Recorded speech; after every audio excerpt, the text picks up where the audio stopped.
마태복음 16장 21절. 이때로부터 예수 그리스도께서 자기가 예루살렘에 올라가 장로들과 대제사장들과 서기관들에게 많은 고난을 받고 죽임을 당하고 제3일에 살아나야 할 것을 제자들에게 비로소 가르치시니. 오늘 마태복음 16장 21절 말씀을 통해서 예수 그리스도의 고난과 부활의 3일의 여정이란 제목으로 같이 은혜를 나누고자 합니다. 예수 그리스도의 고난 그리고 부활, 이 3일의 여정을 통해서 우리에게 주시는 하나님의 영적인 진리가 무엇인지 우리가 한번 귀한 말씀을 통해서 은혜를 받는 시간 되길 바랍니다. 사람은 이 세상에 한번 태어나게 되면은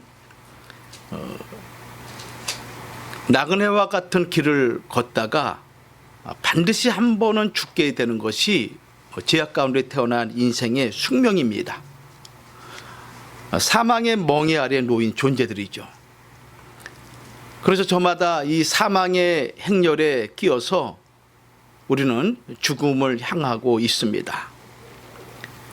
그러나 오늘 예수님께서 십자가에 달리신 지 3일 만에 사망을 완전히 멸하시고 부활하심으로 말미암아 죽음으로 향하는 모든 인생들의 행렬을 중지시켜 주셨습니다. 만약에 예수님의 부활이 없었다면 예수님은 그저 나사렛 동네의 젊은 청년 나사렛 예수, 또 그의 아버지의 업을 이어받은 목수의 아들, 또는 자기가 자칭 하나님이라 칭하는 이단자로 몰려서 세상 사람들이 볼 때 당연한 죽음을 당한 것으로 여겼을 것입니다. 그러나 예수님은 죽음에서 부활하심으로 말미암아 로마서 1장 14절 말씀처럼 죽은 가운데서 부활하여 능력으로 하나님의 아들로 인정되었으니라고 이렇게 말씀하고 있습니다. 죽음에서 부활하심으로 하나님의 아들로 인정을 받았다. 그렇기 때문에 예수님이 십자가에 죽으시고 3일 만에 부활하셨다는 이 진리는 기독교 신앙의 가장 중요한 기초 진리가 되기도 합니다. 동시에 모든 하나님의 말씀의 핵심이 되는 내용이 예수 그리스도의 고난과 부활하심인 것입니다. 만약에 부활이 거짓이었다면 성경의 진리는 한순간에 무너질 수밖에 없을 것이고, 또 성경에서 말씀하신 수많은 언약들도 다 아무런 의미 없는 인간의 외침에 지나지 않을 것입니다. 그러나 오늘 본문 마태복음 16장 21절에서 예수님은 처음으로 제자들에게 말씀하시기를 예수 자신이 고난을 받으시고 죽으셨다가 3일 만에 부활하실 것을 처음으로 제자들에게 말씀하신 내용이 오늘 본문의 내용인 것입니다. 이 말씀의 내용은 이것입니다. 내가 죽는다고 절대 비통해하지 마라. 내가 반드시 살아난다. 그렇기 때문에 우리 기독 신자들은 금요일 주님의 고난과 죽으심, 그 다음에 토요일 비통과 허무한 하루, 그러나 이 날을 지나고 난 제3일 되는 날은 영광과 기쁨의 날을 맞이할 수 있기 때문에 오늘 제목대로 예수 그리스도의 고난과 부활의 3일의 여정은 오늘 우리의 신앙의 노정이기도 하기 때문에 우리가 이 말씀을 통해서 다시 한번 주님의 고난과 부활을 생각해 보고자 하는 것입니다. 첫 번째로 예수 그리스도의 죽으심과 부활 사건은 역사적인 사실입니다. 예수님의 부활의 영광이 오늘 우리에게 축복으로 주어진 것은 그분이 십자가에서 우리의 모든 죄를 대신 걸머지시고 사해 주셨기 때문에 예수 그리스도의 부활의 영광이 우리에게 기쁨이 되는 것입니다. 그리고 예수 그리스도의 죽으심과 부활 사건은 역사적인 사실이라는 것입니다. 당시 빌라도가 로마 황제의 명령을 받아서 유대 총독이 되었죠. 그리고 유대 총독이 되어서 예수님의 사형을 언도하였습니다. 예수님이 부활 후에 그 당시 종교 지도자인 대제사장들과 서기관 바리새인들, 그 당시 많은 종교 지도자들이 이렇게 얘기하죠. 예수가 십자가에서 죽은 것이 아니라 기절하였다. 이런 소문을 퍼뜨리게 됩니다. 그러나 성경을 우리가 자세히 보면은 안식일을 준비하기 위해서 군인들을 시켜서 좌우편에 있는 강도의 다리를 부러뜨리고 그리고 숨을 끊으려고 한 사실을 우리는 성경을 통해서 알 수가 있죠. 그러나 예수님은 이미 운명하셨기 때문에 다리가 꺾이지 않았다고 분명히 말씀하고 있습니다. 만약 예수님의 죽으심이 사실이 아니라면 그분의 부활도 거짓일 것입니다. 출애굽기 예언대로 예수님께서는 뼈가 꺾지 않은 상태에서 운명하셨죠. 출애굽기 12장 46절 말씀 보면은 유월절 양을 먹는 방법에 대해서 말씀하고 있는데 한 집에서 먹되 그 고기를 조금도 집 밖에 내지 말고 뼈도 꺾지 말아라. 이것이 출애굽기 12장 46절 말씀이죠. 근데 이 말씀이 요한복음 19장 32절에서 36절에 그대로 이 말씀이 성취가 된 것입니다. 군병들이 가서 예수와 함께 못 박힌 첫째 사람과 또 다른 사람의 다리를 꺾고 좌편 우편의 강도를 얘기하고 있는 것이죠. 예수께 이르러는 이미 죽은 것을 보고 다리를 꺾지 아니하고 그중 한 군병이 창으로 옆구리를 찌르니 곧 피와 물이 나오더라. 이를 본 자가 증거하였으니 그 증거가 참이라. 저가 자기의 말하는 것이 참인 줄 알고 너희로 믿게 하려 함이니라. 이 일이 이룬 것은 그 뼈가 하나도 꺾이오지 아니하리라 한 성경을 응하게 하려 함이라. 출애굽기 말씀이죠. 유월절 양으로 오신 예수 그리스도, 그 유월절 양을 먹는 방법이 무엇인가 하면은 고기를 집 밖에 내지 말고 그 뼈를 꺾지 말라. 그 말씀대로 예수의 다리는 꺾이지 아니하고 하나님의 말씀대로 응하게 된 것이죠. 그리고 예수님의 부활은 40일 동안 이 땅에 계셨죠. 부활하시고 난 다음에 40일 동안 이 땅에 계시면서 11번이나 제자들에게 부활하신 예수님의 거룩한 성체를 보여주셨습니다. 그리고 부활의 증거로 그들에게 가르쳐 주신 것이죠. 말씀으로 그리스도의 부활을 깨닫게 하시고 그리고 십자가의 상처를 제자들에게 보이시고 또 갈릴리 바닷가에 미리 가셔서 생선을 잡수시고 주님의 부활을 제자들에게 믿게 하셨음을 우리는 사복음서를 통해서 확인할 수가 있습니다. 사도 바울은 고린도전서 15장 3절과 8절에 이렇게 말씀하고 있죠. 내가 받은 것을 먼저 너희에게 전하노니 이는 성경대로 그리스도께서 우리 죄를 위하여 죽으시고 성경대로 우리 죄를 위해서 죽으시고 장사 지낸 바 되었다가 성경대로 사흘 만에 다시 살아나사 게바에게 보이시고, 베드로죠, 게바에게 보이시고 그 후에 12 제자에게 또 500여 형제들에게 예수 그리스도의 부활하심을 보이셨다라고 말씀하고 있습니다. 그 중에 태반이나 지금까지 살아있고 또 야고보에게도 보이고 모든 사도에게 또 보이시고 맨 나중에 만삭되지 못한 사도 바울 나에게도 주님이 보이셨다.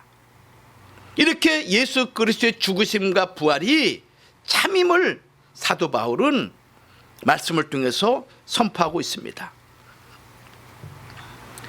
예수님이 부활하시고 승천하신 이후에 마가 요한 다락방에 사도들과 120문도가 모이게 되죠. 그때 사도들이 가룟 유다는 제 길로 감으로 말미암아 12 사도의 결혼이 생겼습니다.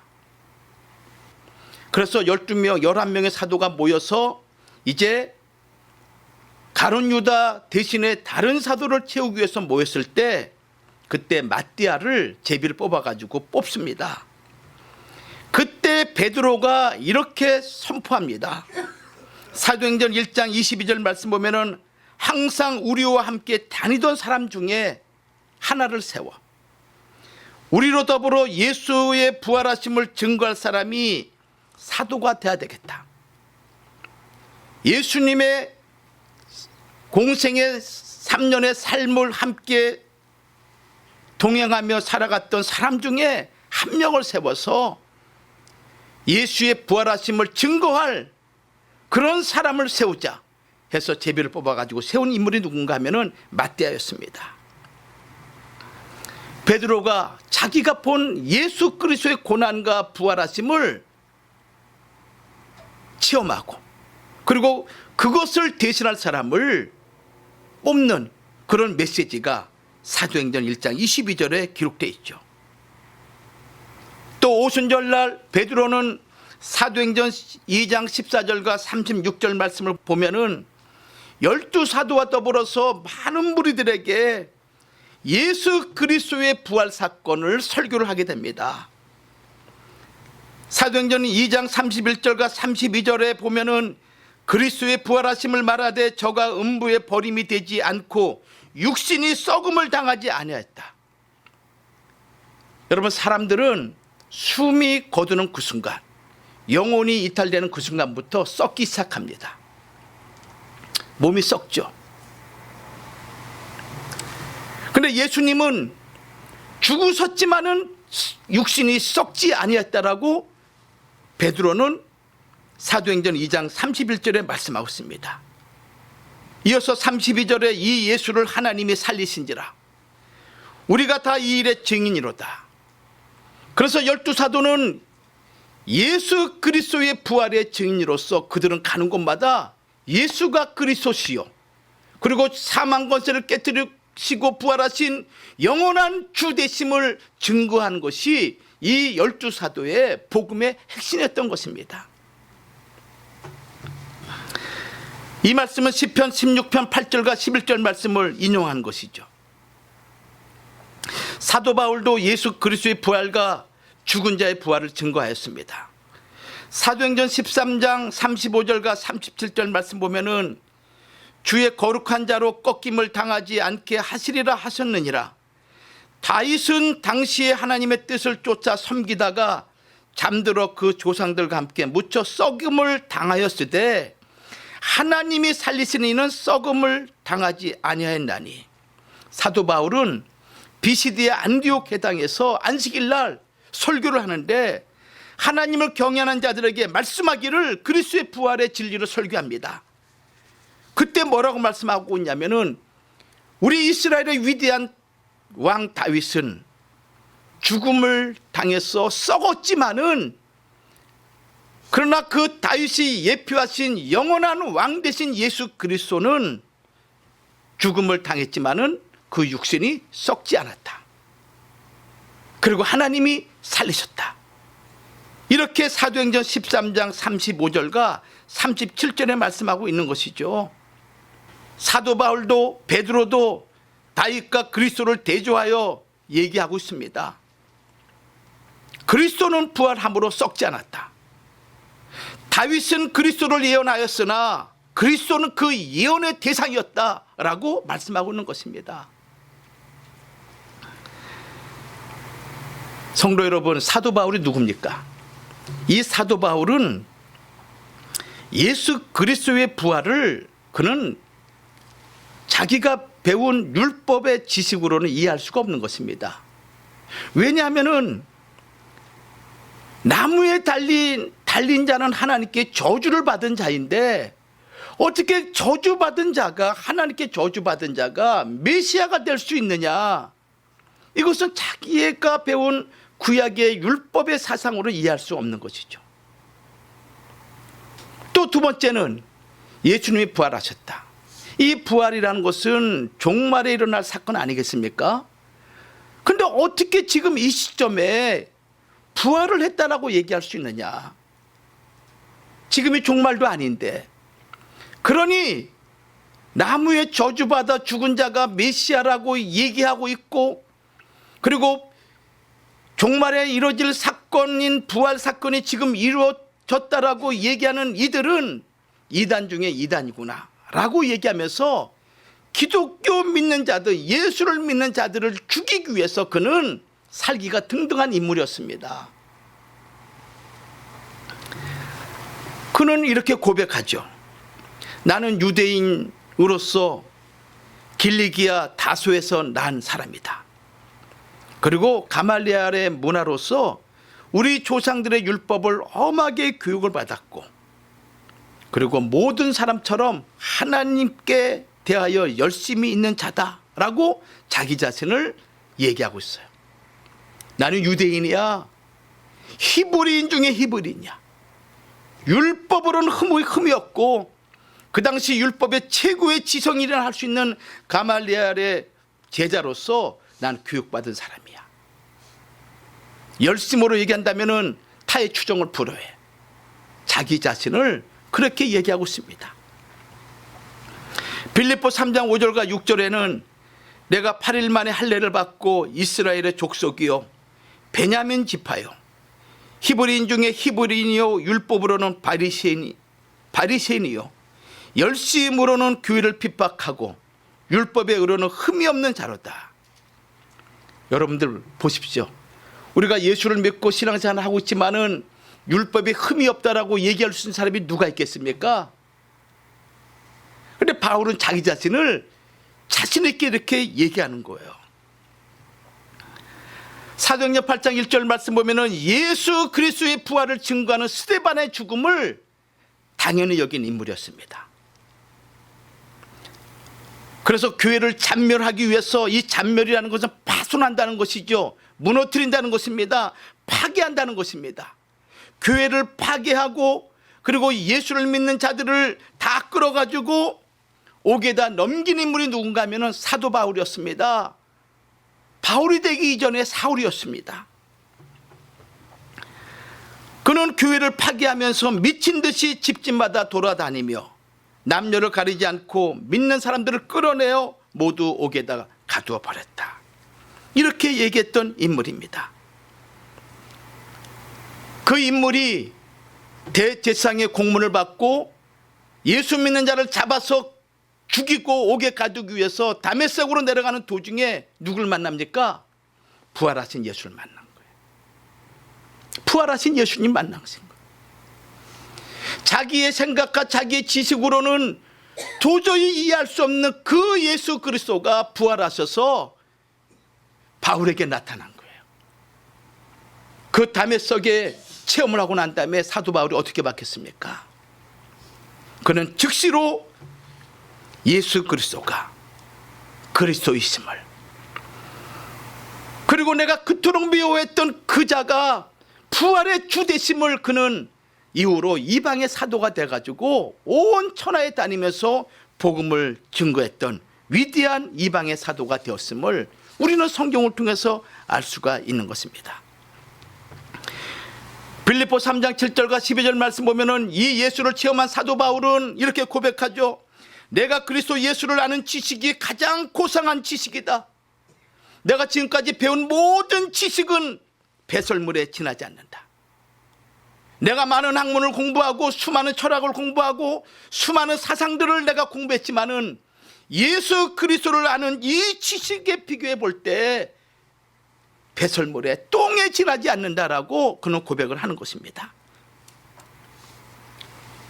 그러면서 내가 그리스도와 그 부활의 권능과 그 고난의 참여함을 알려하여 그의 죽으심을 본받아 어찌하든지 간에 죽은 자 가운데서 부활에 이르러 하노니, 이렇게 말씀하고 있죠. 그래서 그는 로마 옥중에서 AD 67년 네로가 로마 황제로 있을 때 로마 옥중에서 순교를 당하게 되죠. 그때까지 그는 평생의 총각으로 홀로 살아가면서 주는 그리스도시요 부활의 주시요 그리고 다시 오실 영원한 우리의 주 재림의 주이심을 증거했던 그런 사명을 걸어갔던 것을 우리가 알 수가 있습니다. 이러한 모든 걸 통해서 우리는 예수 그리스도의 부활은 영육간의 부활임을 우리에게 분명히 보여주는 사건입니다. 그렇기 때문에 괴롭고 힘든 금요일, 이날은 그리스도의 죽음이죠. 절망의 날인 것입니다. 그리고 토요일은 두렵고 공포의 날인 것입니다. 예수가 죽었으니 그 죽음이 우리를 다시 찾아올까 두렵고 근심과 걱정으로 공포에 떠는 날이었죠. 그런 날이 있다 할지라도 제3일을 지나게 되면은 안식 후 첫날이죠. 부활의 새 아침. 모든 어둠을 물리치는 광명의 아침을 맞이한다는 것을 우리에게 가르쳐주고 있는 것입니다. 두 번째는 예수 그리스도의 고난과 부활의 3일의 여정입니다. 성도 여러분, 예수님이 십자가에 돌아가신 날은 처참한 날이죠. 금요일 날은 참담한 날인 것입니다. 모든 소망과 기대가 한순간에 무너진 날이 금요일 날이었습니다.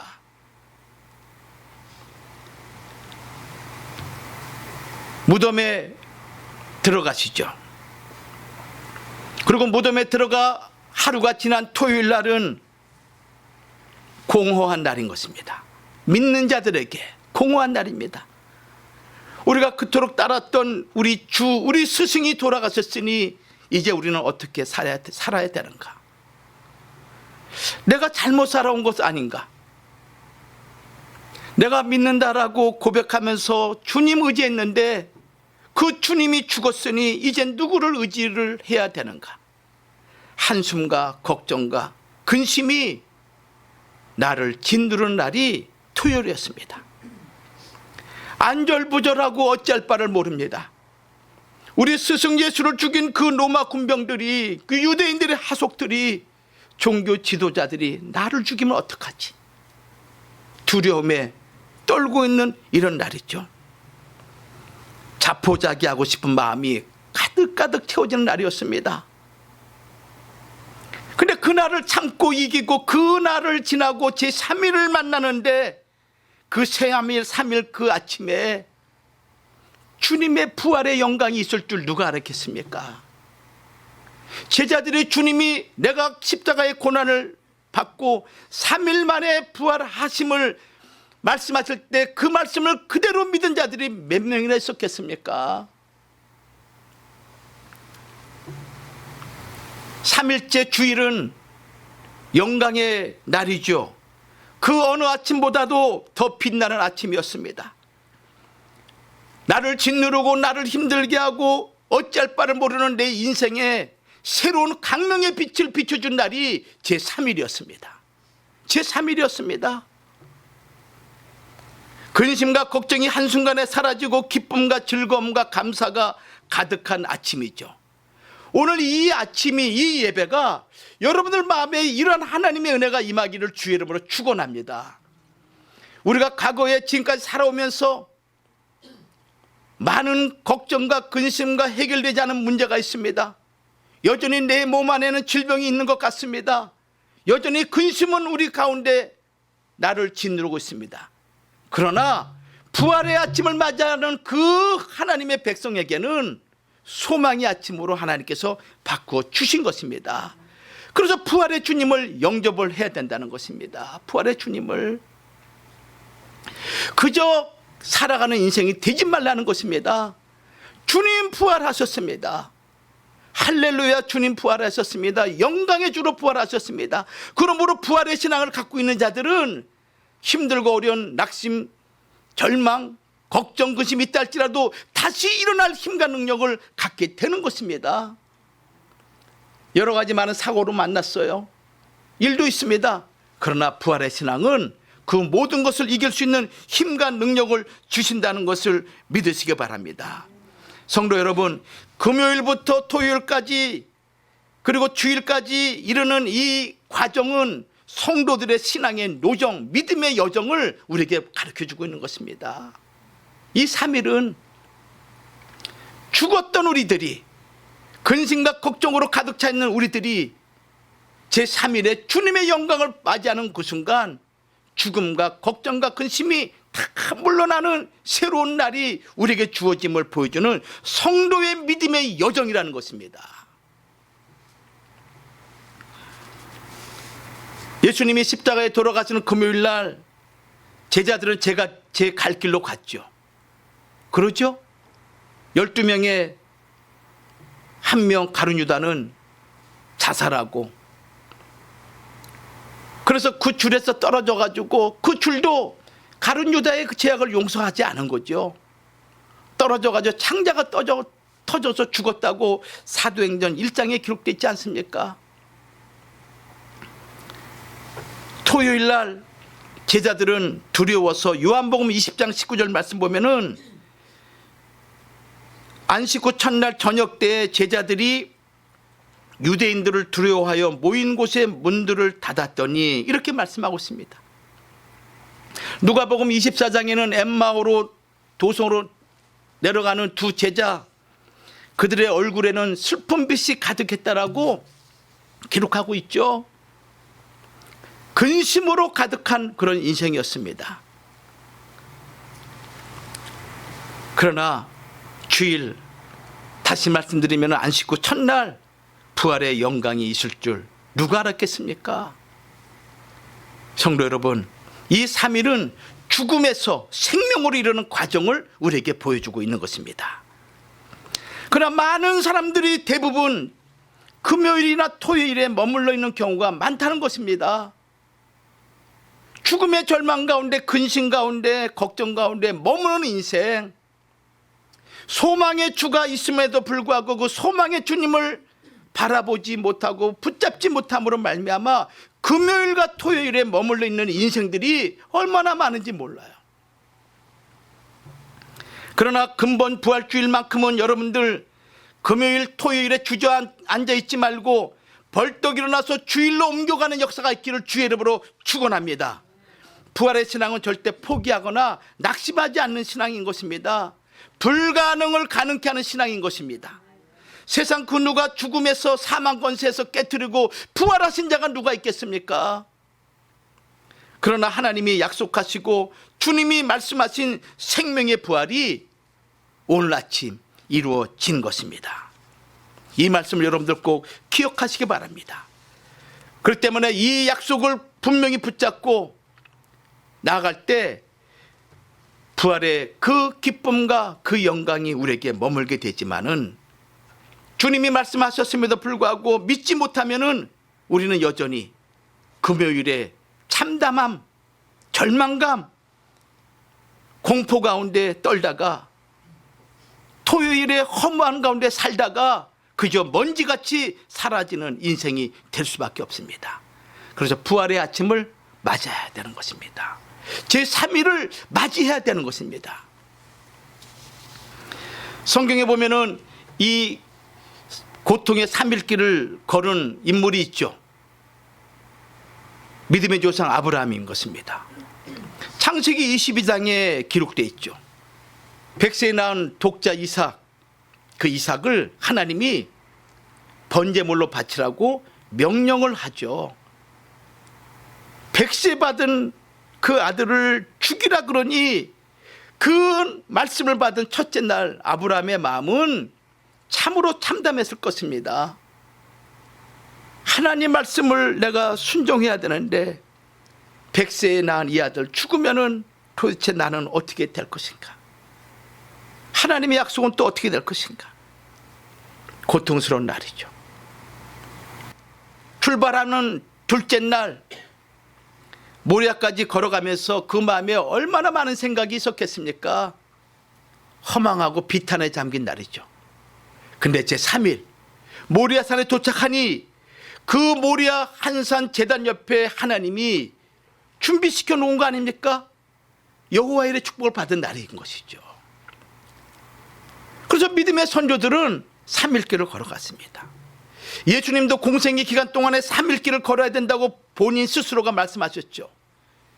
누가복음 13장 32절에 가라사대 가서 저 여우에게 이르되 오늘과 내일 내가 귀신을 쫓아내며 병을 낫게 하다가 제3일에는 완전하여지리라, 이렇게 말씀하고 있습니다. 제3일에는 완전하여진다. 우리가 술을 셀 때도 이러죠.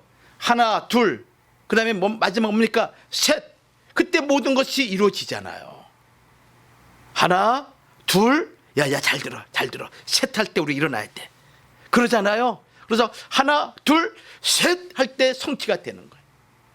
제3일에 완성이 되는 거예요. 성도 여러분, 우리도 3일을 걸어야 됩니다.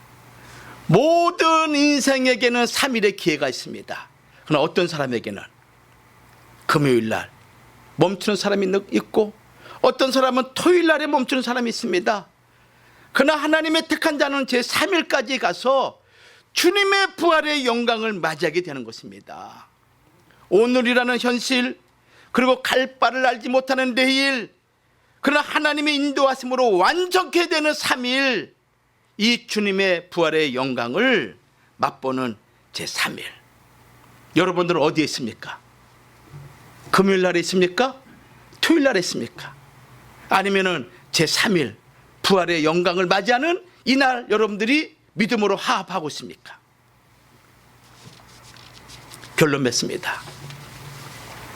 부활의 아침은 제3일을 기다리는 자들에게 임하는 것입니다. 며칠을 기다리는 자들에게 3일. 기억하십시오. 오늘 주님 죽으셨습니다. 내일 너무 고통스럽고 힘들지만은 주님이 돌아가신다라는 것을 생각도 못했습니다. 근데 그 능력 많으신 주님이 죽은 자도 살리고 38년 된 병자도 말씀 한마디로, 그리고 갈릴리 바다를 잔잔케 하시고 그 바다를 걸어가시는 주님의 그 놀라운 능력을 경험했음에도 불구하고 그 능력 많으신 주님이 하찮은 로마 병정들에게 죽은 거 볼 때 너무너무 허무하고 고통스러운 거예요. 너무 참담한 것입니다. 그런데 그 고난과 그 허무함을, 비탄함을 참고 견디면서 주님 말씀하신 대로 제3일 그 아침을 딱 맞이하는 그 순간 부활하신 주님이 우리 앞에 임한다는 것을 오늘 본문 말씀은, 또 마태, 마가, 누가, 요한은 우리에게 가르쳐주고 있습니다. 오늘날 우리들의 모습 속에도 이와 같이 금요일, 토요일에 골방에 갇혀서 나오지 못하는 경우가 많이 있죠. 그러나 여러분들, 주님 부활하셨습니다. 주님 부활하시는 이 부활을 맞이하는 자들은 모든 근심 걱정에서 이겨나갈 수 있음을 믿으시기 바랍니다. 요한복음 20장 11절과 13절에 마리아가 무덤 밖에 서서 울고 있지 않습니까? 울고 있었습니다. 그때 주님이 뭐라 그랬습니까? 어찌하여 우느냐? 여자여 어찌하여 우느냐? 이 어찌하여 우느냐, 근심과 걱정에 울고 있는 이 마리아에게 찾아오셔서 어찌하여 우느냐, 이 말씀이 걱정과 근심과 비통함에서 해방시켜주는 말씀인 것입니다. 성도 여러분, 어찌하여 우느냐, 어찌하여 걱정하느냐, 이 말씀을 들으시기 바랍니다. 아셨죠? 그러면은 부활하신 주님의 메시지 아니겠습니까? 왜 우느냐, 왜 울어? 주님 부활하셨는데, 이 말씀인 것입니다. 다시 말씀드립니다. 제3일의 축복, 주님의 부활은 절망과 고통 가운데 있는 모든 인류에게 주시는 제3일의 축복. 그러므로 이 3일을 기다리는 거룩한 믿음의 권속들 되시기를 주의 이름으로 축원합니다. 3일의 축복으로 살아가시기 바랍니다. 아셨죠? 오늘 내일 머물러 있으면 안 됩니다. 꼭 기억하십시오. 제3일에 주님 부활하신 그날을 맞이해야 됩니다. 우리의 남은 생애가 그러한 역사가 있기를 다시 한번 주의 이름으로 축복합니다. 기도하겠습니다. 하나님 아버지, 은혜를 감사합니다. 주님께서 우리의 죄악을 위하여 십자가에 해 받으시고, 그리고 무덤에 계시다가 3일째 되는 오늘 아침 우리 주님께서 부활하셨습니다. 모든 죄악을 멸하시고 사망 권세를 깨뜨린 주님의 부활에 우리가 동참하는 거룩한 주의 백성들이 되어서 다시는 근심과 걱정, 괴로움, 그것들로 가득 차 있는 금요일, 토요일에 머물지 않는 인생이 되게 하여 주시옵시고, 부활의 영광을 맞이하는 새 아침 제3일의 축복을 받는 귀한 믿음의 권속들이 되도록 우리를 축복하여 주시옵소서. 여전히 우리 안에 있는 많은 문제들이 있습니다. 개인과 가정과 우리 사업에 여전히 상존하고 있는 문제들이 있습니다. 그러나 주님, 주께서 부활하신 우리의 주 되시기에 이 모든 문제들도 하나님께서 능히 이루어 주실 줄 믿사오니 그 부활의 기쁨과 은혜로 살아가는 거룩한 주의 백성이 되어서 우리 주님 재림하시는 그날 변화의 축복을 받는 모든 성도들이 되도록 하나님 도와주시옵소서. 될 줄로 믿사옵고 예수님의 이름으로 기도 올리옵나이다. 아멘.